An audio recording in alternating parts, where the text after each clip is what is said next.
Here's a very simple and easy South African crunchy recipe. You'll start off by adding some butter to a bowl along with some golden syrup. Pop it into the microwave until both of the ingredients have melted, and then you'll add in some bicarb. Give it a mix before adding in your dry ingredients. For the dry ingredients, you'll add in desiccated coconut, some sugar, oats of course, and give that a toss before adding in some flour. I did realize that I used too small of a bowl, so I had to transfer it into a much bigger bowl because it was a bit difficult to fold everything together, but the mixture should come together something like this, and once it's done you can transfer it into a baking tray. Once all of the mixture is transferred into the baking tray, you can use the back of a spatula to flatten it out, and what I like to do before baking is just score it so it's easier to cut when it's done baking. Pop the crunchies into the oven for 15 to 20 minutes at 180 degrees, and once it's cooled down, you can be a little extra bougie here by drizzling over some chocolate, milk chocolate, dark chocolate, or white chocolate.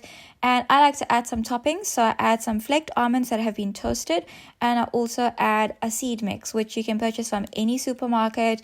And once it's done, cut it, and there you have it, a very simple and easy South African crunchy recipe. Enjoy!